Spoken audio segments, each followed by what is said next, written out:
I like this. Is this what you've been enjoying all this time? Mm-hmm. My turn, bitch.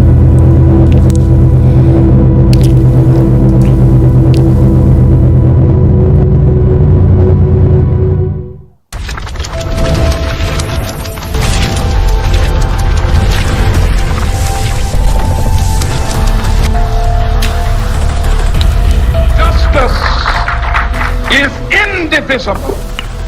Injustice anywhere is a threat to justice everywhere. If any words that I have spoken have commanded attention, that is only because they find an echo in the breasts of those of every land and of every race who love freedom and are the foes of tyranny. You are not our queens. You are not our kings. You are not our gods. We do not belong to you. We are not your slaves. We stand as free humans, have stood since the beginning of time against the strong men. Have stood.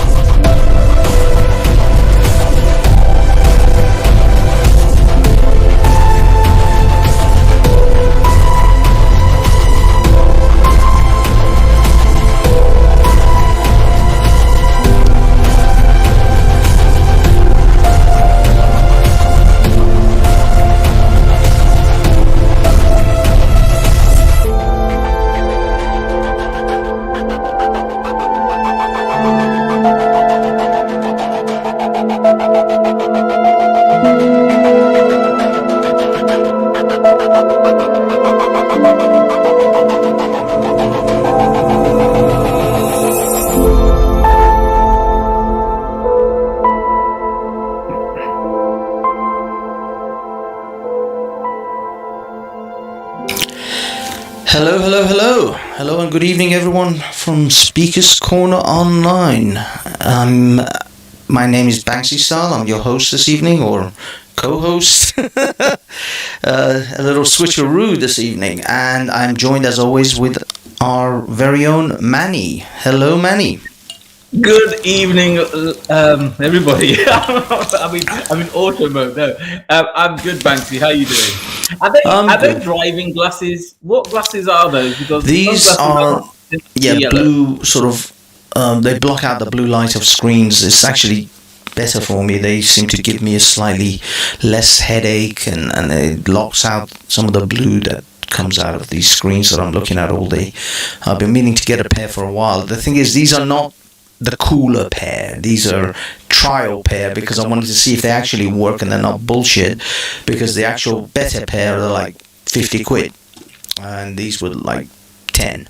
So god damn it. Can we turn our phones off, please? Always at the worst time. Isn't that is that your new bird?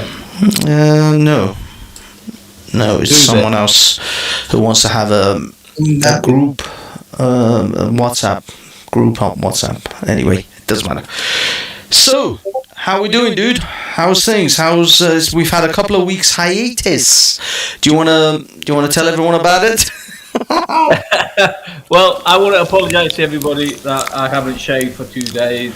It's been a very busy time, and you know what? I'm enjoying it. all I want to say is, just take a look. Take a look at the sort of. Is it this way? I don't know. Yeah, it is. It's this way. This and that. Yeah, whatever. Just different levels in professionalism is all I have to say. And I also want to apologise for the to all my alpha males out there for the butterflies behind me. No one can see the butterflies at the moment. Marriage. Hold on. Oh, hold on. I removed him. Yeah. There you go. Yeah. Now they can see the butterflies. Of marriage, and this is the shit they do. They put butterflies and rainbows and all these other weird things. But hey, I don't mind it. I'm living with it. I'm coping with it. Being yeah,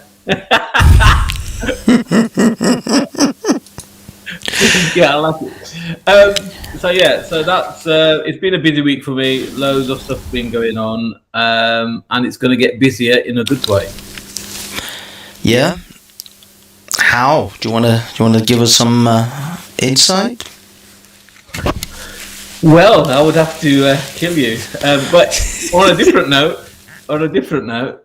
did you watch the comedy show yesterday? No, Banksy, you were in it. I was on the comedy show, although this is not part of the scheduled conversation, but we can do a slight detour and then steam through the other scheduled conversations. No, sorry. Bring it.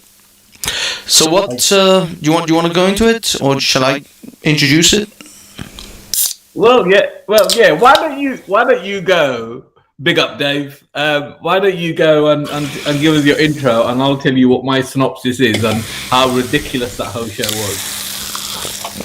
Oh my God, I can hear the fizzing of the Coke. It's unbelievable. Is it true that your collection of microphones costs more than the average Lamborghini in the UK? Maybe. I don't know. I've been through a few. Tell the world right now how much money you spend on this shit. The thing is, it's false economy. It's called false economy. Instead of buying one good mic, I bought a whole series of little shitty mics. Although I do have actually one good mic, which is the Rode Podcaster, which I thought wasn't very good because when I wanted to record videos, like pre-recorded videos, it wasn't good for that. It's actually very good for podcasting, but the other problem is it has to be right in your mouth. If I turn a little bit, it would cut. But you've given so many blowjobs in your life. Surely that would be a natural. It is, and it is an immense phallic shape. So it would have been, it's absolutely down the what do you call it? Right up my alley, or right up my ain alley. I apologise for lowering the tone, people, but I can't really. Yes, it was your fault for lowering the tone because I never lower any tone. Tell us about your synopsis about the PR disaster yesterday. Oh shit! Sorry, hold on. I keep changing to other screens and then this thing goes blank. Okay, I can't. We never had these problems when I was in the driving seat. Yeah. This is the level of professionalism. Yeah. So, what do you mean? What were you saying? Sorry, what was the last thing you said? You said tell us about what? The PR disaster of Wendy's show yesterday. PR? I don't know. I mean, Wendy's show. If you want some gossip hour, this is the gossip columns at this point. This is a very, very structured show. This show has layers and structure and things. It's not some half-assed stream that you just chit-chat about any old shit. It's a professional show. I have a list of topics which were pre-presented, by the way, hours before the actual show was live. Minutes. What do you mean? I said that shit like 5 o'clock. You didn't. You said it 5:30. I'm glad it's time-stamped. It's fucking time-stamped on the fucking app. What time? What time did you send it? Let me tell you. It's time. Fuck is that? So 17:31. That's why I said 5:30. That's why I said 5:30. Yeah, hours before the show. As I stated. Very clearly. I don't get home on average until about 7 o'clock. That's not my fault. You have a phone. You acknowledge that you received it. But these weren't even the main topics. These were just they were the topics. They were the talking points. But it's not like you had to go and do some investigatory research. Reporting. Anyway, we're getting sidetracked. This whole thing has become a fucking bickering match. Yesterday, you remember that drive up to Telford? We literally bickered all the way up. 2 hours left. No, it was good fun.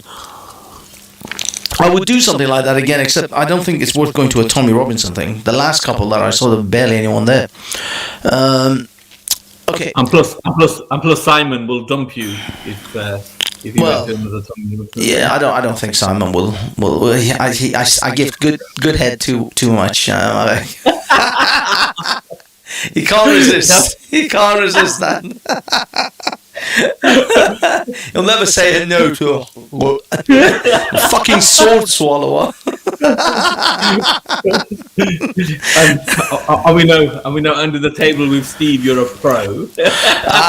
Yes. Yeah. The funny thing is, I was at Speaker's Corner on Sunday, hung out with Steve and Andy and the other guys, and Paul Williams was chatting with them, and Andy actually got him on a subject. I wasn't listening to the subject matter, but Andy got him on a big mistake that Williams made, because Williams is really like, I mean, I guess, I don't know, with the homosexuals, I guess there's a essence of diva-ness to them. You know, they all are a little bit diva-ish. And Williams doesn't like to be bested in arguments often, and usually storms off in a strop if he's bested. But with Andy, because Andy's a nice guy, and this was a polite conversation, it wasn't like I gotcha kind of thing, but he did get him, and Williams acknowledged it, but he actually threw a snarky comment at Steve during that whole thing. He went, "You're the gayest straight man I know." Do you remember though, for about 2 years, Steve, just in every single debate he had, he would mention bum sex. Do you remember that period? Maybe. I don't know. But you know, that's where it came from. I mean, obviously he's a little bit camp, but being a little bit camp doesn't necessarily mean that, you know, you're gay. But he had so many debates where he would mention bum sex, and then people thought, actually, this is a bit weird. I'm not saying he is gay. I just thought it was a bit weird. Yeah, I mean, I don't know. I mean, I was on Jedi's ages ago. The last time I was on there, that was months and months ago. And he sort of mentioned that someone else mentioned that I always make sexual related jokes, but sex related jokes are like a taboo. So it's got that shock factor. It's got that kind of thing, and so yeah, it's always a little. It's not sex. It's like Carry On films. You know, there's an innuendo. There's a subtext. I had a conspiracy about you and sex. Do you mind if I mention it? No. I heard from the grapevine, from one of your pum-pums, that you can go all night without even finishing once.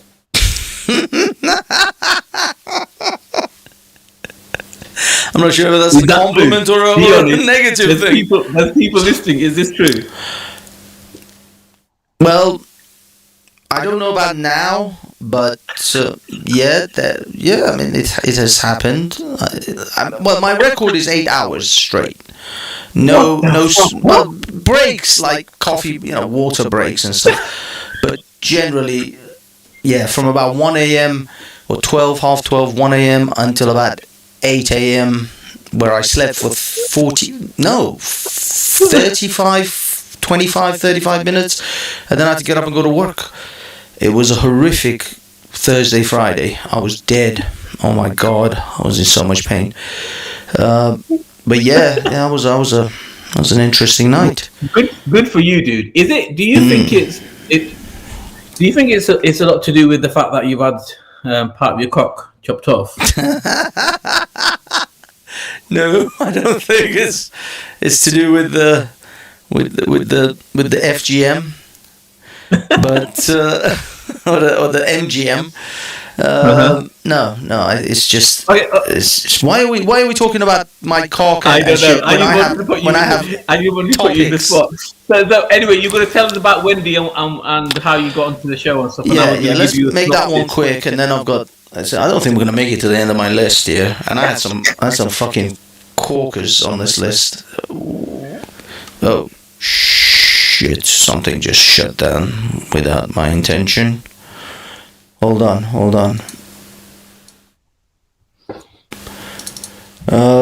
Anyway, yeah. As I'm trying to find all the tabs that I just shut down, Wendy and a guy called what's his name? Clown World. He was interviewing a gentleman called Clown World, who is, I guess, an infiltrator into the Tommy Robinson team, and he started talking about what's been going on in Tommy Robinson's gang in the last 6 months, 8 months, whatever. The thing is, in all honesty, everything he said was already said in the what's his name? What's her name? That girl, that Canadian girl, Lauren Southern. Yes. So he didn't really reveal anything to me that I was like, oh my God, this is going on. Like, drugs, yes, prostitutes, absolutely. Danny Tomo has apparently, that's the reason his exit stage left was so sharp, was he was diddling somebody. I don't know, he didn't clarify who, but I hope it wasn't an underage person, but I think it was possibly one of these victims that these guys were promoting or had as part of their main show. I don't know.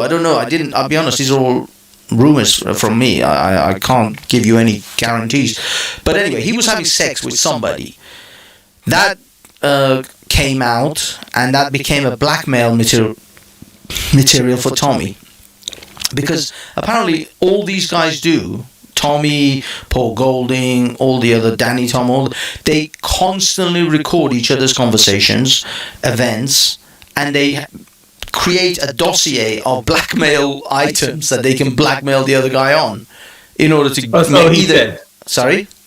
Oh, so he said. Yeah, this is what Clown World essentially says, but this is what Lawrence Southern said. So it seems that this is a pattern, and this is a thing with these guys. They collect material on each other in order to keep each other on side. Effectively, no one betrays anyone because there's so much shit on each other. It's kind of mutually assured destruction. These are like the chav version of Russia and United States. This is the Luton version of having WMDs on each other. They have blackmail material in order to keep each other from screwing each other over. And so when Danny Tomo's acts became too egregious and he was too toxic effectively to be around Tommy, he was then expelled in order to maintain Tommy's sort of reputation. I guess this is exactly, again, what Lawrence Southern says. It's all about maintaining Tommy's reputation. So they throw everyone else under the bus just to maintain Tommy's image. No matter what you do, how good you are, how bad you are, you could at any moment be thrown under the bus, and you can't object because they have blackmail material on you. So if you go to Hope Not Hate or other press organizations and say, this is the kind of dick Tommy Robinson was to me, they'll just eat you alive with all the blackmail. They'll release all the blackmail material that they have on you. So that's how they operate. And this is what Clown World seemed to be saying. I'll be honest, I wasn't there for the whole thing. I only got in halfway and then listened for some parts until I got tired and I left. But I got the gist. And it's identical to what Lawrence Southern said. So I wasn't really worried about it. He didn't reveal anything special. Although he was talking about Hope Not Hate as not being such a bad organization that they're trying to help people. My eyebrows got a bit raised on that one. I was like, oh, really? Really? Are they? But other than that, that's it. What was your impression of the whole thing? All right. Well, let me bring everybody and yourself to reality. The show was hosted by Wendy, which is a handle, who has called black people the N-word, has called one man a nigger, and she also said that she doesn't want a British Indian to be Prime Minister because of his genetics. And on her regular side panel is Simon, who's called a mixed race boy a black chimpanzee. He's called another black man nigger, and as I revealed, he did want to promote Punch a Hijab Day. And along came the third attribute, which was Clown World, who is attacking, as far as the Sikh community is concerned, one of the main voices to stop Sikh girls as well as British white girls from being raped, tortured and abused by gangs of men. Muslim grooming gangs. And on top of that, he's obviously not British. From what Simon said, he's Polish. And, you know, along came one British man, and that was obviously Busker, and he stuck it to him. And I thought that was the best bit of the show. And like you pointed out, Banksy, it was a massive PR campaign, as we saw from Steve as well, right? Steve as well was in the chat. Now, Steve referred to an Indian guy in Speaker's Corner as a Paki, right? So what we have here are, from my view, extreme left-wing, racist, dangerous people collectivizing together. And in the words that we saw was that these people are carrying out research campaigns. And what do you do with research campaigns? You target people, you blackmail people, and you attack people. There's no two ways about this. They're not going out and helping rape victims, helping people of the poor. They are using it as ammunition to attack people. Now, allow me to be fair. They might actually think that Tommy's doing something so bad it needs to be exposed. But where's the effing evidence, right? Where's the evidence? It's all chit-chat, and it's all this, that, and the other. And it's not like any of these people are, how shall we say, Lauren Sutherland, where she carries a high level of credibility because she proves and provides evidence. It's just a load of baloney. And as Simon confirmed, he as he was being put in his place by me, he reached out to Clown World, and Clown World, as he said, was, you know, it was a bit harsh, you know, yeah, in between you being exposed and you calling a mixed race guy a black chimp, right? So that's what that PR disaster was. But and I'll be fairly truthful, I was pissing myself all the way through because I couldn't believe that these idiots actually thought this was a good idea. It was terrible. Now, I, for one, if Tommy Robinson is doing some ridiculous stuff, yeah, we need to know. But at the same time, you got to remember that he's also exposing not just the paedophiles in government, he's also exposing the grooming gangs and a lot of other things. I was on stage at Telford, and just before I went on, Banksy, you were there, they actually exposed a member of the local community who was from Sikh backgrounds. Do you think I was actually bothered that there was another British Sikh being exposed for rape or paedophilia, whatever it was? I was actually happy because I am trying to genuinely help those poor children, either from the past that's had it done to them, or those who may have it done to them in the future. So all these little PR games that's going on, I mean, it's ridiculous, but I want to thank them because I think this is exactly what we needed, and this is exactly that was required for us to know what you guys really are and what you're up to. So thank you very much, and yeah, that's me done on that. Can I ask you one thing? This is something Triller keeps bringing up as some kind of like a gotcha or something. I don't know, but you know that guy isn't exactly firing on all cylinders. Triller keeps saying that Danny Tomo introduced you as Mani Singh, and that was a terrible thing. I don't know what that terrible thing is, but can you explain from a Sikh perspective why was this so bad that he introduced you as Mani Singh instead of Mani Sinda? Wasn't it just an honest mistake? Was there any? I don't know what that situation is, but I think it's on. I mean, I've never watched the original live stream back, but I think the mic, I was still carrying the mic with me. I had the mic, you had the camera, and he was asking me my name, and he just couldn't remember my surname, which was Cinder, and he had a bit of problem with it. And then when he did introduce me, he introduced me as Mani Singh. But that's okay. It's like, you know, it's a name. I'm not going to cry about it.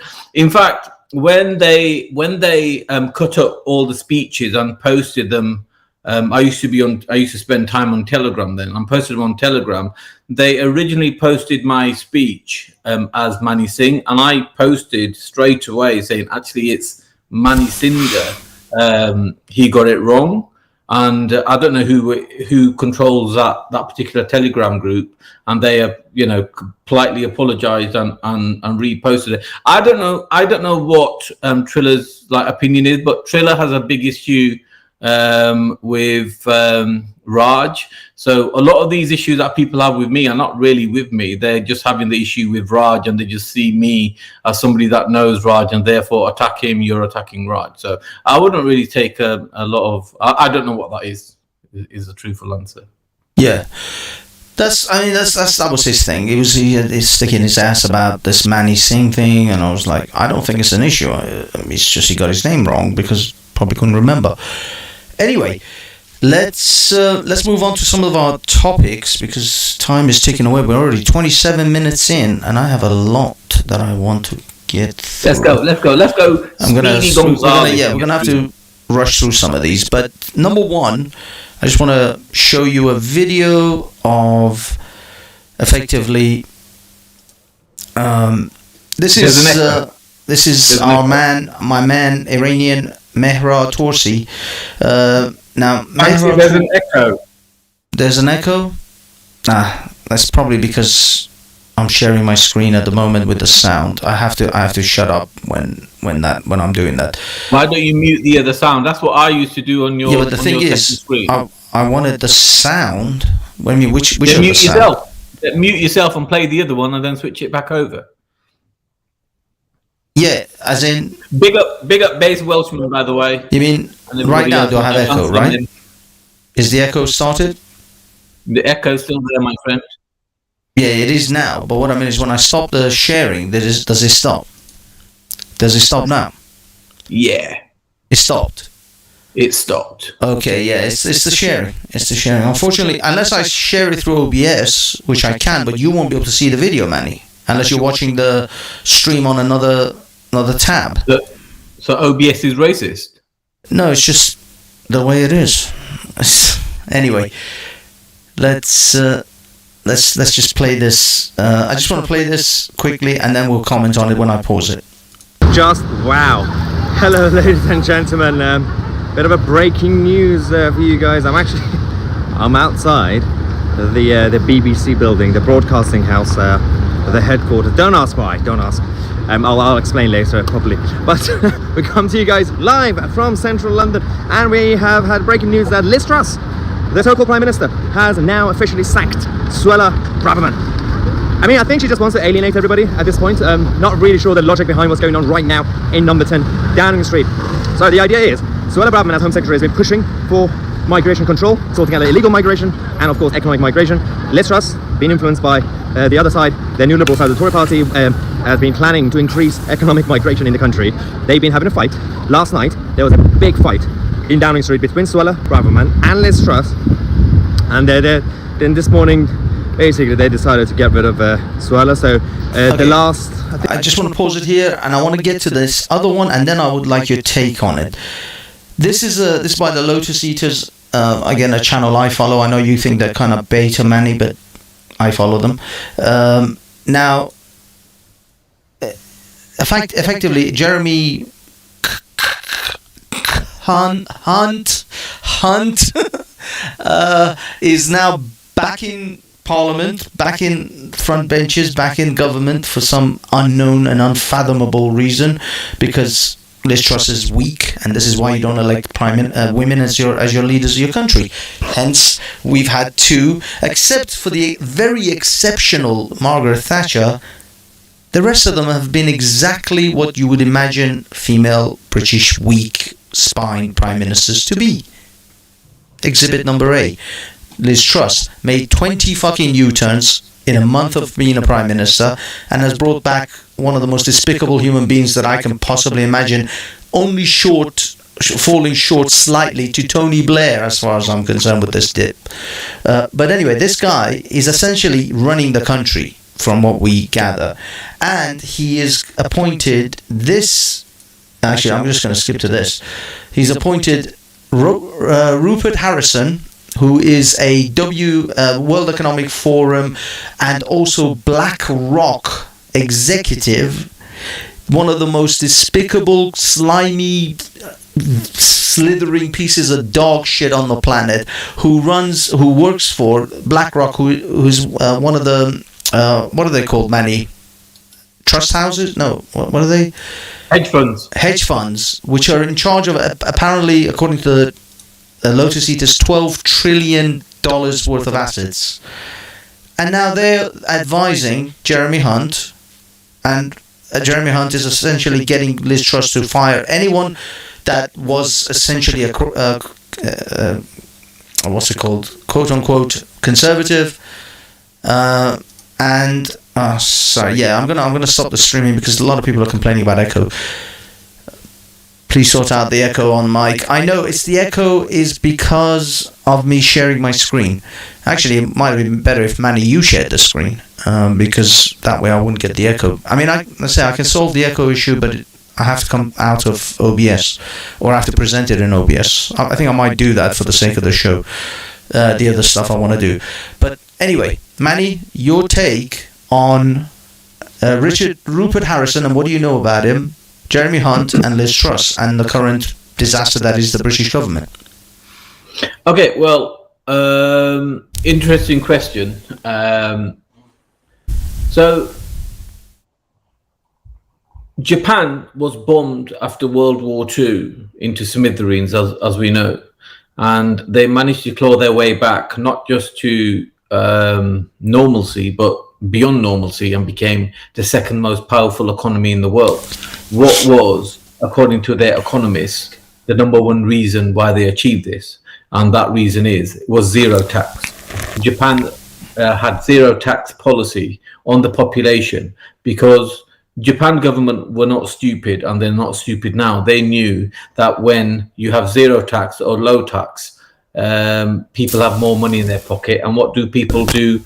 And when they have more money in their pocket, they either save it or they spend it.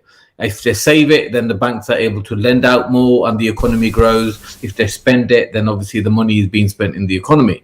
Then we go over to Singapore. Singapore, over the last couple of decades, went from a third world shithole country, and it was a shithole, into one of the best countries per capita, richest countries in the world. And what was behind that?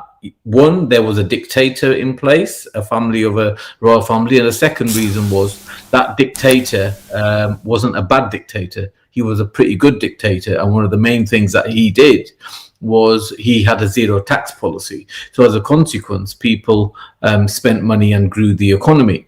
And then, as I mentioned in another live stream, that we have our own Winston Churchill tell the world and the population that if you want to grow an economy and you want to tax that economy to grow it, then that's akin to standing in a bucket and lifting yourself up, and it's not going to work. And we now come over to Liz Truss.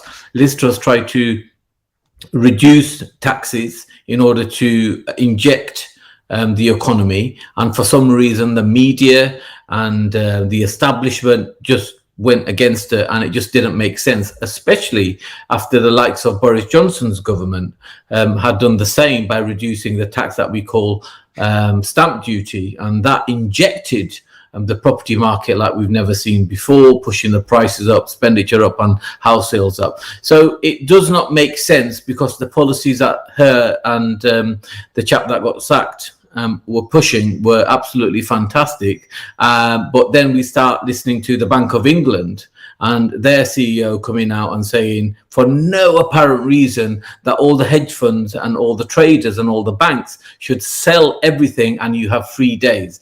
Obviously, the financial markets and the currency and everything is going to crash. So this was a manipulated, globalist created disaster in order to do what? Well, we can only assume that it was to make Liz Truss look weak, and also to bring in the cousin of our king, the royal family, which is Hunter, or whatever the chap's name is, into power and put him... You mean Jeremy Hunt?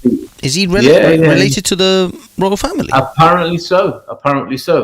And so there we have it. We have this gameplay. There's only one way economists proper economists, not those that are getting brown paper bag stuff with cash, look at lower taxes. It looks at a growing economy, a more powerful economy. But all of a sudden, we now have this situation that, just like they did when they were pushing the believe the science rubbish, that the media apparently is the spokesperson from God. God tells the media, and then the media tells the world, and then everybody just agrees with it. Okay, I just want to ask the audience if they can hear me. Manny, I take it you can hear me fine. Perfectly fine. Your mic is good. I'm sure you spend a lot of money on mics. Okay. The problem is I've muted some aspect. I don't know if they can... Okay, some people are saying sound is good, better now. Okay, I'm going to keep this setting and go with this. It's just, this is a very, what's it called, StreamYard heavy operation at the moment. I normally don't rely on StreamYard this much. Okay, so that's your take on these situations. Let's move to the next thing. Now I'm going to share again and see if the echo returns. Okay, we're testing. Is the echo back? Yes. The echo is back. Yes. Son of a bitch. I can't do it without the echo. I'm sorry, guys. We'll just have to roll with this. I'll shut up. Why don't you just play the video and then we'll comment on it afterwards? Exactly. Fascinating stuff, because it's all from 6,000 years ago. There's still a lot of really confusing stuff about ancient Sumer. Is their depictions of the solar system. They had a depiction of the solar system 6,000 years ago that shows the sun in the center, and it shows all of the known planets in the outside, and they're relatively accurate in terms of the size. The model that we use today. How did he do that? Clear. Okay, Manny, take it away. I'm sorry. I'm going to have to leave the show because you spend your entire online life trying to ridicule the exact same thing. All I was trying to do was present information that was interesting. Now you're doing the same. Everybody in the chat, everybody listening, point at Banksy right now and call him a conspiracy theorist. You're a conspiracy theorist. No, this is the conspiracy theory segment of the show. As you know by the notes I sent you, there are several distinct categories in the show. I'll wind you up. So this is very interesting. There's a lot of these misplaced artifacts that I've researched, and they're officially confirmed as dating back thousands and thousands of years. And one of them is the hieroglyphics, where it shows spaceships, it shows computers, mobile phones, or certainly something that looks like that. So where do these come from? These things must have been there at that time for them to be kind of carved into stone. What other possibility is there, Banksy? Well, yeah, exactly. I mean, even the Bible describes chariots of fire running across the skies. And in fact, chariots of iron that not even God can penetrate. There were some things like that in the Bible. This is where people took the mick out of the Bible, saying that, God apparently with his infinite wisdom can't penetrate iron. How is that? Now, I don't think these guys... Maybe when they meant God, they meant the most powerful thing they could think of at the time, or the powerful thing that they had at the time couldn't penetrate these chariots of iron, which is probably spaceships. So to them, it's like this chariot of fiery iron was so strong that not even God could penetrate it. I'm presuming this is just first century human beings, expressing the fact that they saw some remarkable flying object that not even their bows and arrows and spears could penetrate. I'm guessing, but I mean, who knows? Okay, now for the next segment in this. Sorry, the echo is going to come back, but I'm going to shut up. Almost no one in the West is talking about it. What China, Russia, and the United States have done over the last few days will change everything in the biggest way possible, and it's already leading to an economic world war, the likes of which we've never seen before. We'll get into the stunning details in a minute, but first, you'd be forgiven if you were distracted by headlines over the past few months saying that Xi Jinping of China will be thrown out of office soon, or that Vladimir Putin is hiding in a bunker somewhere. All of this is a distraction, and none of it's true. In fact, these two world leaders have been meeting regularly, building up massive stores of gold, silver, and securing land that includes as many precious minerals as possible. They've been meeting recently, in fact, to align their currencies together, simpatico, around precious metals.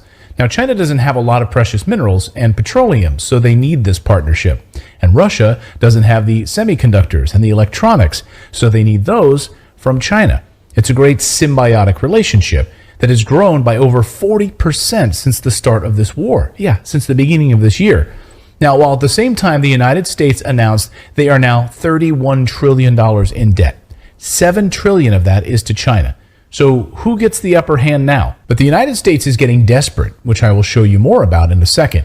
And what the Biden administration just did might make your jaw hit the floor. I promise you, no one is reporting on it.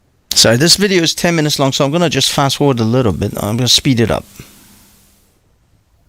It's an astonishing story. Meanwhile, China just congratulated Russia on the annexation of the Donbas region, which is one of the most mineral-rich areas in the world. That is now under Russia's control. And just a few hours ago in China, yes, earlier this morning, China's President Xi Jinping opened the CCP conference with a speech that most of you who watch Western mainstream media will never see. But it was a historic speech, in my opinion. Xi Jinping outlined how China's control of Hong Kong is now complete, and that Taiwan is next. Let me repeat that. Xi Jinping stood up and declared the control of Hong Kong is now complete, and Taiwan is next. Think he's bluffing? I don't. If you've been watching my show for any length of time, you know that I've been saying that the coming war with China is the biggest story in the world, and it's the main story. And China's full control of Taiwan will be the catalyst. Russia's annexation of the mineral-rich Donbas region was just the start of this show, a template for how this is going to go. NATO can fool around all they want in Ukraine because they don't really care about Ukraine at all. They will use Ukraine, and Russia will never give up the Donbas. And America and Western powers will be weakened for spending billions of dollars in a fruitless provocation of Russia. Next to America's failures in Vietnam and Afghanistan, I believe it will go down as one of the biggest military mistakes in Western history.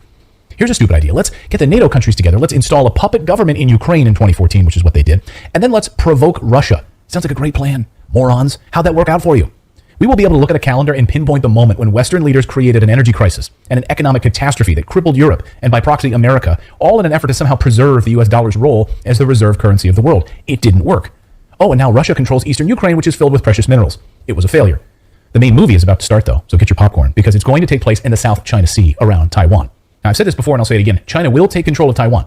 This is inevitable. The People's Republic of China will retake the islands controlled by Taiwan, and there's simply nothing the United States and NATO will be able to do about it. Listen to Colonel Douglas McGregor. Beijing will not allow Taiwan to become a garrison state for American armed forces or Japanese armed forces or any foreign power. And if they think that we are going to ally ourselves with Taiwan, if they think we are going to intervene to defend that island in the event of a dispute, then we will be at war with China for the reasons that I just outlined. And we are not prepared for that. We are grossly overstretched. We don't have the logistical infrastructure. And frankly, there's an old adage that everyone should remember. A ship's a fool to fight a fort. You have to fight China from the sea. We can't win that. China can absorb everything we throw at it. And the Chinese are happy to sit there, let us travel thousands of miles to reach them, and then sink us. He's right, but the real war has already started. I promised you a stunning story that might make your jaw hit the floor, as it did for me. This week, we learned what the Biden administration just did to China because it's scared of what's coming. Now, Michael Burry, you might know him as the guy who accurately predicted the housing collapse in 2008. Christian Bale played him in the big movie, The Big Short. Now, he tweeted this week and said this: a critically important story not getting enough attention, and he pointed to Jordan Schneider's coverage of what the United States just did to China. So, what is this critically important story? Well, here it is. Quote, lots of people don't know what happened yesterday. To put it simply, Biden has forced all Americans working in China to pick between quitting their jobs and losing American citizenship. Yeah, losing American citizenship because they're working in China? Yeah, it gets worse. Every American executive and engineer working in China's semiconductor manufacturing industry resigned yesterday, paralyzing Chinese manufacturing overnight. Yeah, this just happened. One round of sanctions from Biden did more damage than all 4 years of performative sanctioning under Trump. With the new Biden sanctions, all American suppliers of IP blocks, components, and services departed overnight, thus cutting off all service to China. Long story short, every advanced node semiconductor company is currently facing comprehensive supply cutoffs, resignations from all American staff, and immediate operations paralysis. This is what annihilation looks like. China's semiconductor manufacturing industry was reduced to zero overnight, complete collapse, no chance of survival, he writes. So what then? How does China respond? Will they just sit back? Of course not. So what island produces the largest amount of chips in the world? What island did Nancy Pelosi fly to recently to check on her investments with chip manufacturers? What island immediately restores China's chip dominance by being under China's full control? This is what war with China looks like. That's why Russia and China have been stockpiling gold and silver and precious minerals, specifically for these component parts, but also to shore up their currencies. Zero Hedge reports that Putin has been building up his defenses against economic sanctions for years. It's almost looking like he knew this was coming. И так называемые наднациональные элиты не стремились сохранить существующий порядок вещей. Наступает все-таки новая эпоха, новый этап в мировой истории. Только подлинно суверенные государства могут обеспечить высокую динамику роста. So as the Western media started talking crap about Russia, Putin started stockpiling gold and getting rid of the US dollar reserves. The gold experts I'm speaking to don't see this happening overnight. No, they see like a 6 to 7 year time frame for the complete US dollar collapse and the rise of currencies backed by gold. That's why we partnered with our friends over at the Gold Royalty Company for this video. They're in a... Okay. Go for it, Manny. What do you think? Right, very, very interesting video, and gosh, you're putting me to shame with the subjects. So this is something that I've been researching. I've been in touch with some hedge fund managers that have asked me to analyze the situation. So I'm just going to summarize that because this is a very in-depth thing. So the chap that we just listened to is probably talking 40% accurate. Rest of the stuff it was quite baloney, and then the fact that he was promoting a gold company kind of tells you everything. So there is a possibility that and this is a complete conspiracy, right? There's a possibility that the money being laundered over to Ukraine is actually going over to China, and that China is bankrupt, which would make sense because China is itching for war, and powerful economies that are on the brink of collapse, like we saw with Britain in World War I, World War II, Germany, World War I, World War II, and Europe in general, and then America in World War II after the massive crash. They went to war because war creates a more of a powerful economy, right? But let's get one thing very, very clear is that China will not attack Taiwan for two reasons. Even though China has a much more powerful land army than most countries, China does not have anywhere near the power that USA have as a navy. The power of the United States government is not its land invasion ability. Don't be confused by them invading Iraq and Afghanistan. Basically, their main form of transport was partly tractors or something akin. Their main defense is the navy, and China is no defense and is no fight for the US Navy. And on top of that, Taiwan is actually it's not like Normandy where you're going to be able to pull in with some small boats. These are very mountainous high cliffs, so you know, and that Taiwan already has a lot of military capability to defend those rocks and cliffs, so that's not going to happen. The worst case scenario for the world in terms of Silicon Valley and motherboards and what have you is that China will be able to block a large part of the waterways where the ships can't freely go from Taiwan across the world. But that's okay. The part of Taiwan that is next to facing America, they'll be able to do that. So it's not really big. In about 10 years' time, maybe China will be able to grow their navy to compete with America. So that's that. But the other thing he mentioned there about the gold, the reason China, from my understanding, and I do have a fair bit of knowledge on it, the reason why China has been collecting gold is not to do anything of the like where they can make more computer things. That's a stupid comment that the man made. It is that overnight, if the economy or their country collapse to such an extent, they can, because they are the biggest importer of gold in the world, create a Chinese renminbi or the Chinese yuan, whatever you want to call it, into a gold-backed currency. So if right now any country, Russia, China, India, USA, UK, released a statement saying we are now backing our currency with, for example, gold or silver, that currency will become the number one currency in the world.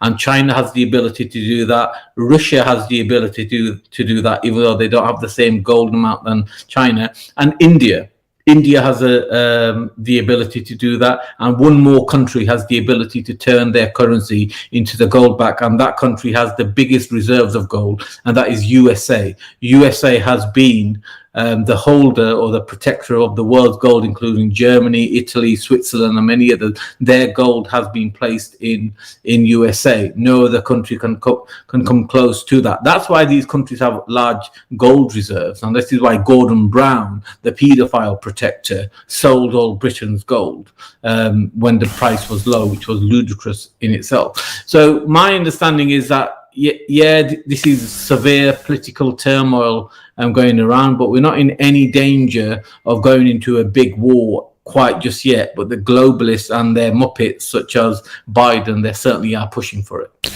Okay, thank you for that, Manny. There are two more subjects. I'm just going to throw it out there, although I guess I can do a quick screen share. It's not a biggie.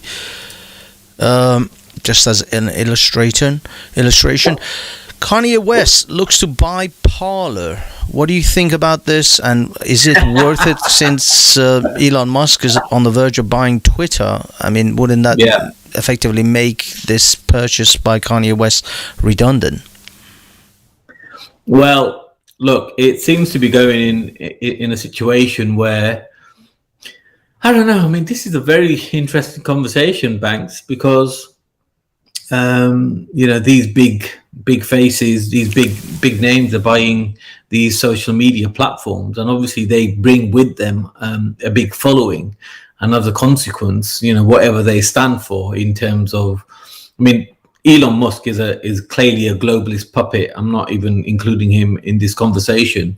Kanye West and I suppose Trump to a certain extent, they're a bit more legitimate, though Trump has a grey area on him. So people will follow these people and have their free speech. So this could be quite big. Trump has a big following. But it's interesting. Look, it seems to be a war, free speech versus the likes of Facebook and Twitter. I mean, you probably know more about this than me. What's your opinion on it? I'll be perfectly honest. I mean, like you said, I don't actually believe Elon Musk's rhetoric about his... in fact, I think he's struggling to buy Twitter. I think he wants to get out of buying Twitter. He's realized he's bitten off more than he can chew. I don't think he's able to come up with the 44 billion that initially he's promised, and this is the problem, because I actually watch a channel called Thunderfoot, and Thunderfoot is a massive Elon Musk detractor. He debunks all of Elon Musk's promises, and he points out his BS constantly, his Hyperloop and his massive failure, the Tesla trucks and their massive failure. Not even the Cybertruck. I'm talking about the main haulage trucks that they try to supposedly they were supposed to come out in 2019. This 2022 is still no sign. Anyway, and Thunderfoot points out that Elon Musk, if he is to take out the 44 billion from the stocks that he has in Tesla, and Tesla's massively overvalued as a company, he will tank the Tesla stocks. So he can't sell those stocks that he has in order to get 44 billion, because the minute he starts dumping those stocks, everyone else is going to panic, and the stock price is going to tank. So Tesla is a car company that only has 4 models of vehicles, compared to BMW, compared to Toyota, Honda, Jaguar, etc., etc. And so there are these massive car corporation companies, which Tesla is apparently, head and shoulders above in valuation, which is ridiculous. So Tesla's value is exceedingly overvalued. It's fluff. It's not real money, because the minute you try cash in on that, you realize how quickly that price is going to drop, especially if you're going to take out 44 billion of it. So he can't sell his stock to get that 44 billion. So he doesn't have 44 billion. And I think the people he was going to get to invest to make that 44 billion have waned on him, and maybe some of them have flaked on him because they don't want to be caught up in this social media sort of row, left versus right, and all that crap, and these Twitter, lefties crying their eyes out if Elon buys it, and not because what's going to happen is that they'll try to go for Elon Musk, but if Elon Musk is uncancelable, they'll go for the investors that have invested in Elon Musk. They'll start these crazy blue-haired lefties are going to start knocking on their doors. They're going to start picketing their houses, and these people don't want to have that kind of heat. They want to live their lives quiet investing, in the shadows. And if the light is going to be shined on them, they're like, nah, there's too much heat in this. So that's where Elon Musk is. Elon Musk is actually caught between a rock and a hard place now. He has to buy Twitter, but I don't think he can afford to buy Twitter. And as far as Kanye West is concerned, I don't know. This could be hype. This could be them doing something with Parler, kind of joint venture. Like, dude, make out that you're buying the thing. There'll be news articles across the board. Our platform is basically got shafted when Amazon took all their servers away. Apple and Google took their apps away. They got screwed, and Parler died. I mean, Parler was on the verge of being a serious competitor to Twitter, and then they just pulled the rug from under them and just destroyed them. Now, Getter seems to have positioned themselves better, so they're not able to be cancelled the way Parler was. Gab has been actually Gab is the strongest of all of them, even though you can't find Gab on your Apple App Store or Google Play Store. You can't find them anywhere on the app stores, but they've changed their entire model, where you just go to the website and get a web app. Effectively, you take their site and make it into a web app. The whole thing runs on a web app. I don't know how notifications and push notifications would work, but what I have noticed, and this is quite interesting, where other sites, because I follow a couple of other these fringe sort of social media sites apart from Speakers Corner Online, but Speakers Corner Online still has an app, so you can still have push notifications. The other sites, they just send you an email when someone goes live. So if I go live, or if I do a live show, Rumble used to do that as well, but now their app is actually pushing out notifications, which is ridiculous. How come they didn't have that in the first place? But anyway, they send you an email.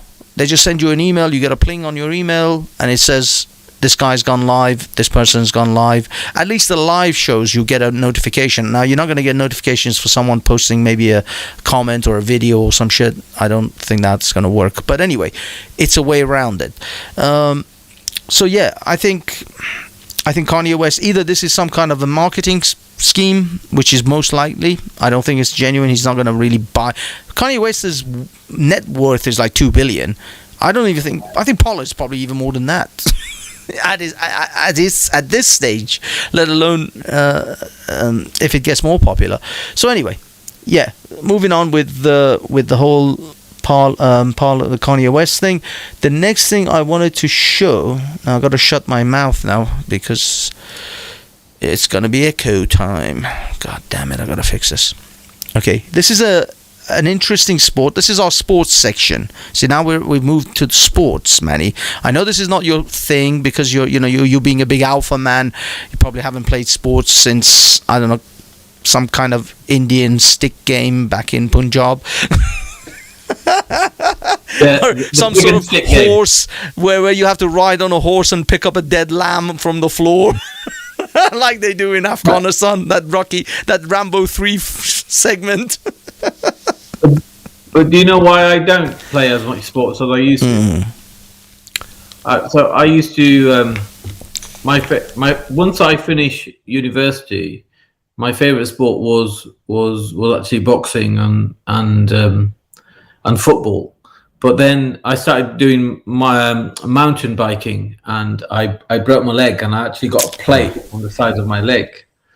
And even when I went back to boxing, thinking I could be okay, boxing training, I realized that I couldn't get the quick feet.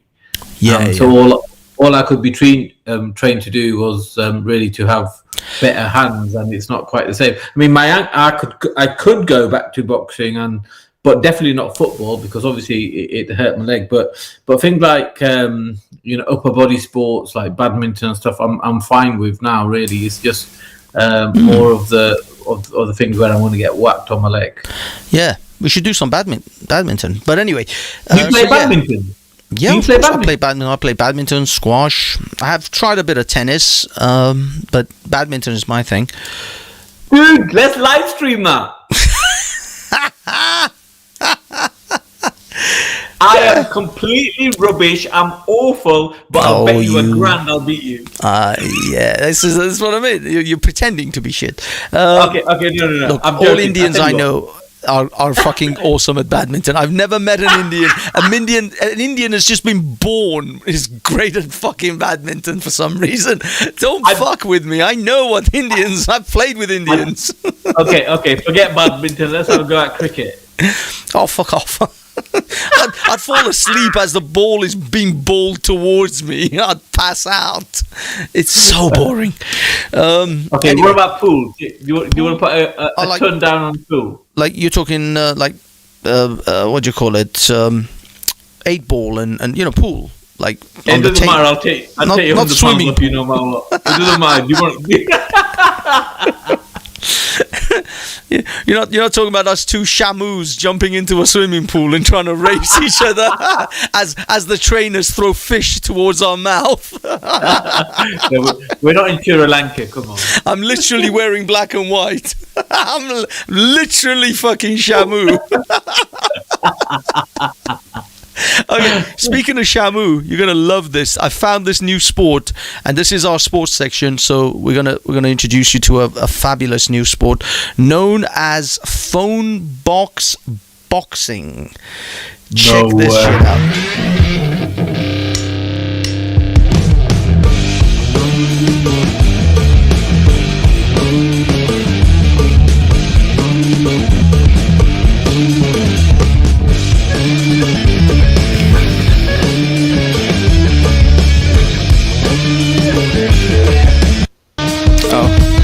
Hold on, let me fast forward some of this bit. This clearly nobody wants to watch this. This is just the this is just the pre-show. Okay, here we go. Only in Russia.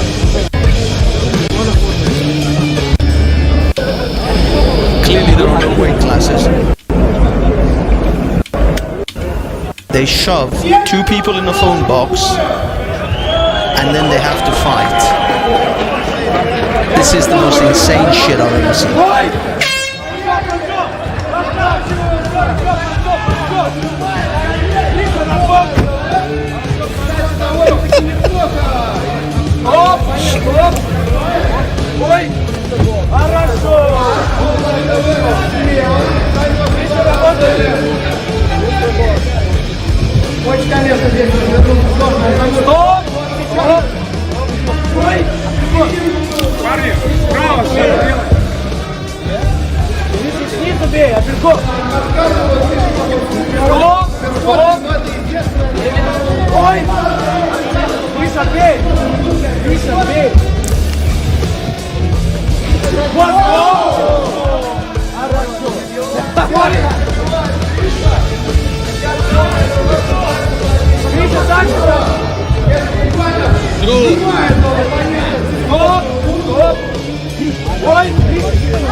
Okay, that was round 1. What do you think, Manny? Oh my god. Only in Russia that this shit could happen. I mean, what fucking nonsense is this shit? That is a sport. Is it boxing rules? Is it Thai boxing rules? I mean, can you use your knees? What's the situation here? I'm not entirely sure if you can use your... I don't think you would be able to... That fat guy couldn't even turn around.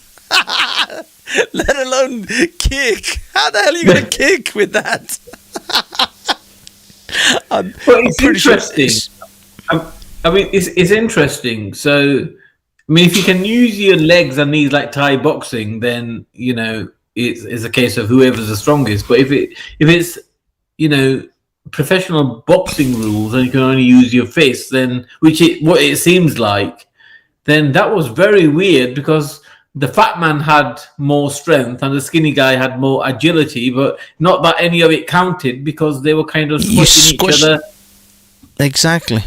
Now I'm gonna play this one without sound. Where so do hopefully you find this stuff? Where do you have to go to find this stuff? I spend way too much time on the internet, dude.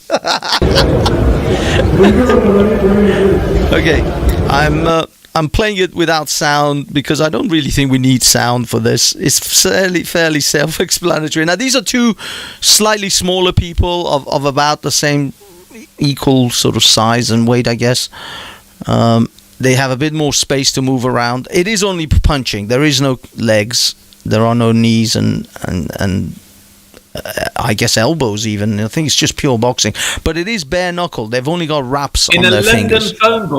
In a London phone box. It's a simulation of a London phone box. I don't think it's a real one. It looks plastic. London ones are made out of metal. Yeah, this is from China. Yeah, but no, this show is in Russia though. This is actually a Russian the phone show. Box is from China. Yeah, most likely. Most definitely. This camera angle's awful. But what is the average length of time the fight goes for? I'm assuming no more than 10 minutes. I don't know actually. Yeah, maybe because the other one, I think, lasted maybe 5 minutes even. It's like a couple of like 2 or 3 1-minute rounds. It's like 2, 3, 4 minutes tops. But yeah, this guy who's recording is awful. Even though they've got better cameras there, so I don't know what other channels are covering this. I guess maybe TV or whatever. But anyway, so yeah, that's our sports section, and I want to swiftly move to. Actually, I'll have to do it with sound again. Our next section, which is money. Tell me, money, can I make some cash? Now, the reason I just want to play the intro of this is a man who had 23 pounds and made 10,000 pounds in a week. It's called the financially free challenge, or to be financially free challenge, something like that. But let me just play this small clip, and then I would like you to give us some financial advice, Manny. This guy called Evans, he posted today. It's his little son's birthday. It's his son's birthday. So he's there having a cake, and I just saw him post this. He posted, one of the most stressful things in life, finances. Is very tiny. We sleep on this single bed. And I'm really sick and tired of it. That's what he posted. He posted this like 20 minutes ago. So what I'm going to do, I'm literally going to message him right now. I'm going to get his address. I'm going to drive to his house. I'm going to sleep on his couch. I'm going to live with him and his family for a week. So it looks like it might be a bit tricky this week. So there's zero chance I'll be able to sleep in the shed. And see what happens. And I reckon he's going to become financially free. There you go. Financially free. In 7 days, this man went from 23 pounds to 10,000 pounds in his bank account. Now I'm going to stop the sharing. I'm just going to share the screen because I want to go a little bit further, but still commentate. First of all, Manny, what do you think? Is property the way to go? Well, it has been for a few decades. Depends what his strategy is. Is this very recent? When was this? Was video? In 2021. This was last year. This was January last year, and they did a follow-up video in December, a year on after this young man, got introduced to the system, how to do let-to-lets and various other types of properties, where joint ventures, things like that. He found like a property for about 100,000, managed to get someone to invest it and go 50-50 with him on renovation, and then rent it out, and whatever money they make from that. And basically the scenario is the property costs 97,000. They can sell it easily. It's valued for at least 100,000 with a bit of decorating and cleaning up. And so easily the person who buys it can sell it off for 110,000 minimum, the same price, and just get their money back. So there's nothing ventured, nothing gained. And part of the deal is that once he will do the decorating, he will clean it up, and then they'll rent it out, and then they'll split the monthly income that they get after the mortgage. Or actually, in this case, I think the person had about 100,000, which he could invest, so it'll be mortgage free, and they'll just share the income, and that's the deal. Well, I don't know what the strategy is. Sorry, are you going to play more of the video here? Well, the thing is, I'm not going to play the whole thing because it is an hour and a half video. I just want to sort of try to get to where he's towards the end, where he shows. It's hard to find the clip where, like, this is the property. Problem is, this is on for 55. This is the property where they're going to go 50-50. I think he's going to do like joint venture or something with someone. But the whole thing is about them going out and finding properties and making deals.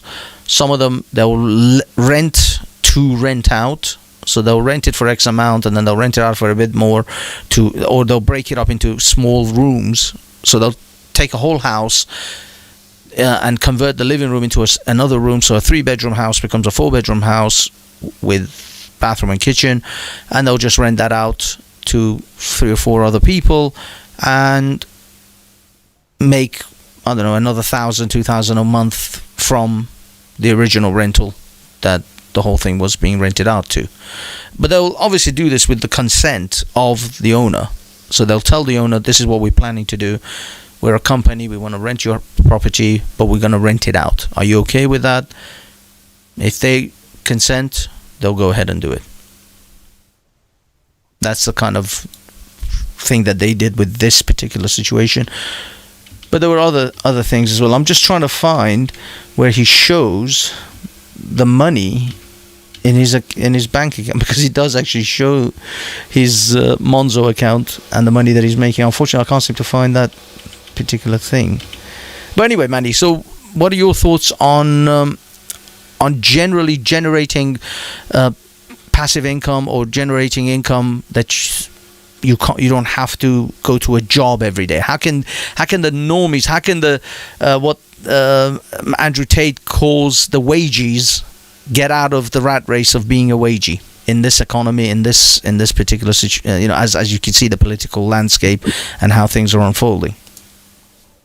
All right, well, 80% of the British economy is hooked onto the property market. This country is very unique in that respect, that so much of its economy is based on the housing market. No other country is like this, so we need to understand that.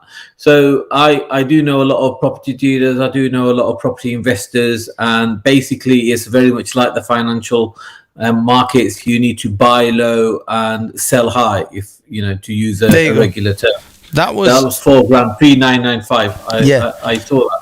In less than a week, this man went from £23 in that account to now $4 grand. 15 days. Look, 3,995.22 in 15 days. So you buy low and you're selling high. So what does that exactly mean? Because a lot of these sayings, and it doesn't really transpire to real life logic for the average person to use. So when it comes to property, it's a case of how do you find property that are cheaper than the market value? So you do that when somebody passes away, elderly pass away, when there's couples divorcing, or if somebody can't sell a property for whatever reason and they're desperate to sell. These are the type of situations that a property could come on the market. Now, if somebody's passed away or if somebody's divorcing, these type of properties usually land in the lap of solicitors who are dealing with those type of traumatic situations. But in situations like a lot of these estate agent property developer types, is that they find properties that people can't sell, usually because it needs a bit of work doing on it. And I have a friend, Chris, who approached me many years ago, and he introduced me to a concept of finding properties or that can't be sold, and not buying it, but saying, look, I'll give you some cash for the property of fairly good cash further down the line, say 7 years, 6 years, or 10 years, whatever you're asking for. But in the meantime, you give me the property and I'll pay the mortgage if it has a mortgage, or I'll take care of the costs, and I'll even pay you rent for that property. And the idea is that you rent that property out, and the income that you receive is going to be far higher from that. But that concept only works so long as the property market is going up. If the property market goes down, for example, then it's going to be an issue. But that's all right. You can just hand the keys back to the current owner. So that's where these type of strategies come from. I believe I've seen this chap before, maybe a video or two. I think he's from Leeds. That's why I kind of remember him. I'm not sure. But yeah, there is money to be made in property, but it's a lot harder than people like these guys make out to be. Okay, can you actually rent a property or do any of this stuff that this guy just did? I just want to establish from your experience, is this cap, as in modern day language, cap means lying or bullshit, or can he, with no money, rent a property and actually have a rent-to-rent situation? Because he literally had no money. He actually got someone else to put in the money for the rent-to-rent properties in order for him to, then he would split the profits with that person. You'll probably need some money. It won't be zero. But if you're lucky enough and you find a seller that's happy to sell you the property for a future price in 10 years that they can't sell, then you could achieve it. But it's not straightforward. It's finding those properties. So you've got to go to cities like Liverpool. You've got to go to cities like Bradford, Sunderland, or Middlesbrough. shithole cities and towns. Oh yeah, these guys were all over the place. They were not in London.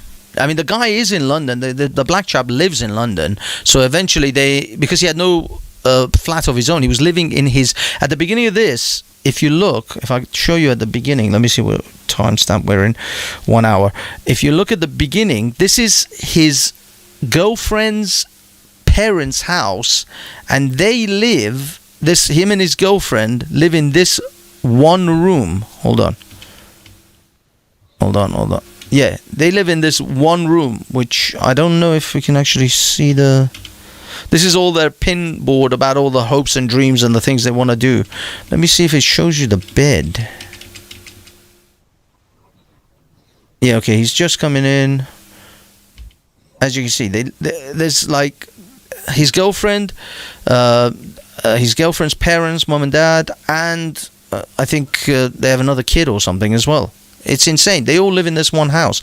Him and his girlfriend, and I think she was pregnant, or they're going to have another kid or something. He's already got a son, but I think his son lives with the mum, I presume.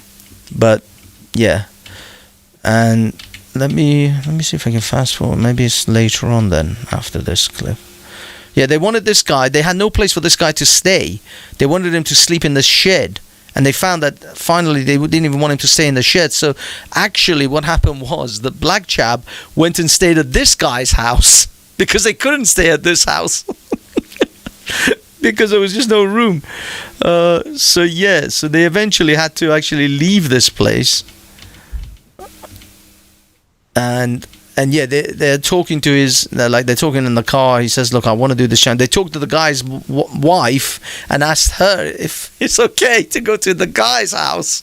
So now he's going to go and pack his stuff to go to the rich guy's house, the millionaire's house. There it is. And that's what's going to happen. That's what happened in this week. This guy didn't even have his own room. He had nothing, like literally zero.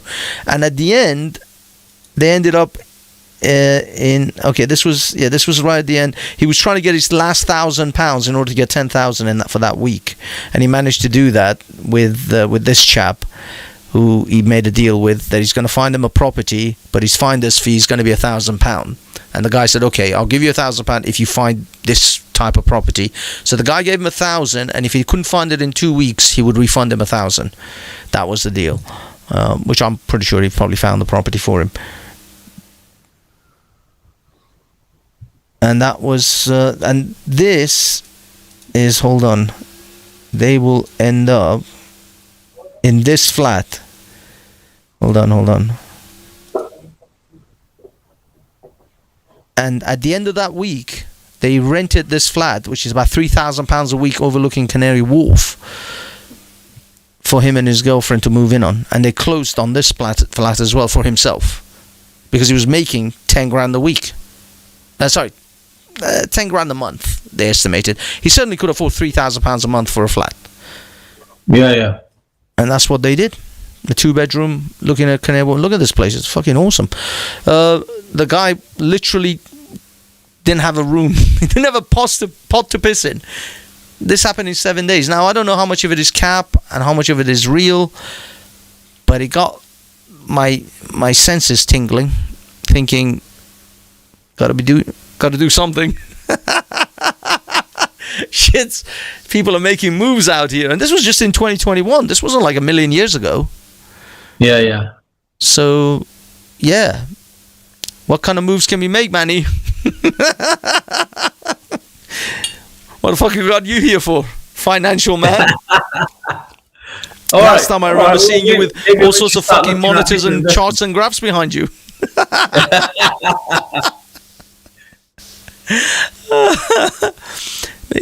I need cash, man. Manny, someone was a broke. Someone was a brokies with a fucking what do you call it? But look at this simp carrying flowers. You won't see us doing that, Bags? You know, some of us are wages. How do we get out of this wagey life? 9 to 5. I could hold a lot more meetings, Manny. I could attend a lot more meetings if I was fucking making 10 grand a month. You know, gotta make shit happen, man. Yeah, but you're forever branded Hope Not Hate now, so they're paying you 11 grand a month. If they fucking come and fucking do it, lay 10 grand on my fucking desk and see how much I'll throw all these cunts under the bus. Yeah. Hope Not Hate are going like, we can get Banksy on our bankroll. Contact him. I will have Jupiter, Hector, Wendy, all fucking lined up just to go right under that bus. Fucking cheapskates. Raj, I'm coming for you, Raj. I'm coming for you in a fucking red English bus. Wait till those fucking Hope Not Hate start coughing up some cash. Raj is firmly in the Steve camp. I actually had one other topic, but it's half past, it's 23 minutes past. All I'm going to do is I'm going to highlight something just as a little possible teaser for one thing for next week, maybe. Do I have time for a quick loo break? Oh yeah. Well, actually, no. Hold on. This is the end. The lady over there said, which was very true, which is if you do ever agree to an arranged marriage, you'd have your dad. Is this a Banksy promo? All I'm saying is, next week, folks, tune in next week if you want to see the end and the story behind that. That, by the way, that channel that I was on has 500,000 subscribers now. So watch this space. Boys making moves really behind the scene. And you do really well. Remember to post it to Speakers Corner Online. It is on Speakers Corner Online. Yeah, when I post like live streams on there, I do see a sudden uptake because a lot of people I know. A lot of the people that I chat to on Speakers Corner Online do watch it on there because there's obviously no adverts are shown on Speakers Corner Online, not the YouTube channel. So post it on there. Now what I've started doing is I private post a lot of YouTube videos on Speakers Corner Online because I'm sick and tired of the adverts and I don't want to pay a ridiculous amount of money just to watch videos without adverts. Yes. It should be like that anyway. So here's a tip: if you're on Speakers Corner Online, post something on private so nobody else can see it, and then that allows you to watch it without adverts. And if it's like I listen to a lot of multiple hours worth of podcasts and shows and stuff, and it's not just YouTube. It's other links as well. You can once you play it, you can pause it, close your screen on your mobile, put your phone in your pocket, and it plays as you're walking around and doing what you need to do. So that's Can you actually close the mobile? Actually, shut the screen. Yeah. So you pause the video, you lock your screen, and then you press play again, and then that's it. It plays. Oh. And I saw an advert on YouTube today, and they're charging people for that same service, and Speakers Gone Online does it for free. Seriously? Oh my God, I didn't realize that hack, because I take videos, especially long form videos, and people put adverts in the middle of the fucking videos as well. So it cuts to fucking YouTube ads in the middle of it. None of that. I post all of that. I just post the link, cut and paste the link directly into Speaker's Corner wall, post it, and then just play it. I get no ads, nothing. I haven't been able to test that. I didn't know about the shutting off the screen and then pressing play, because I can play it and then minimize, like not minimize, but you know how you can in Android you can actually minimize the app so that it goes into like multi-app mode. I can do that and it will just play like a podcast. It's sweet. Yeah, I post a lot of videos on private, so only I can see them, and then that works the same way. And then anything I want to post publicly, then I just change the settings. Yeah, I've got to do that, because I post everything public. I don't post anything private. But yeah, either way. Wait a minute. How do you post it private then? Actually, Michael, who is one of the main users of Speakers Corner, just messaged me. He must be listening. Big up, Michael. He said you don't need to pause the video. You switch the phone off, tap the screen, and press play. So he's saying on his phone, but then he's got a modern phone. You don't even have to pause it, so it's all good. And is that on iPhone that he's got? Yeah, obviously on iPhone. We don't mess around with Android. Android's for pussies, mate. All right, in that case, then that's the end of the show. Awesome show, Banksy. You put me to shame. Your topics, subject, and everything is very good. I mean, I'm not going to be able to beat two men fighting in a red phone box. Phone box. That's pretty good. Exactly. I mean, I always look for weird sports like that. Inuit ear pulling competition.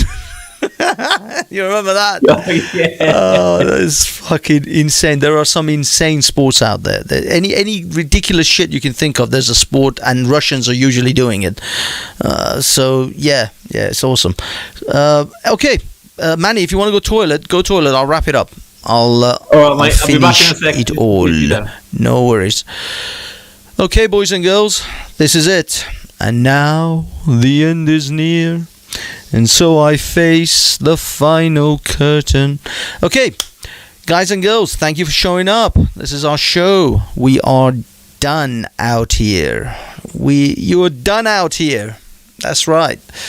Next week we will cover the segment that you saw with me on a show about relationships, and we will delve into some relationship things, some maybe Andrew Tate or other sort of people that are in the manosphere, maybe some red pill stuff, maybe some MGTOW incels. Delve some of that. The usual format is going to be some politics, some current affairs, some conspiracy theories, some sports, usually some ridiculous sports like fighting in a fucking phone box, and what's that? What else? Yes, some money making ideas or information, how to survive the big cold that's coming, the crunch, if you guys are, the fuel hikes, how to keep warm. I was actually going to talk about that today. I wanted to sort of say something about that, which I forgot. But yeah, every week we will have something that hopefully will be useful for you guys to take away and utilize in your life.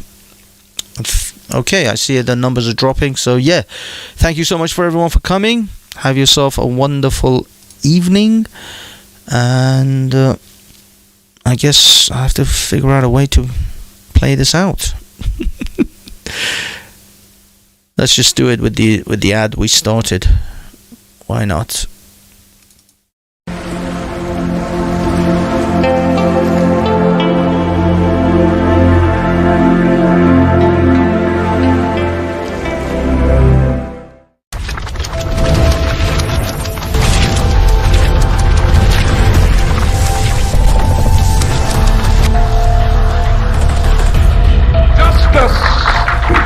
Is indivisible. Injustice anywhere is a threat to justice everywhere. If any words that I have spoken have commanded attention, that is only because they find an echo in the breasts of those of every land and of every race who love freedom and are the foes of tyranny. You are not our queens. You are not our kings. You are not our gods. We do not belong to you. We are not your slaves. We stand as free humans, have stood since the beginning of time against the strong men.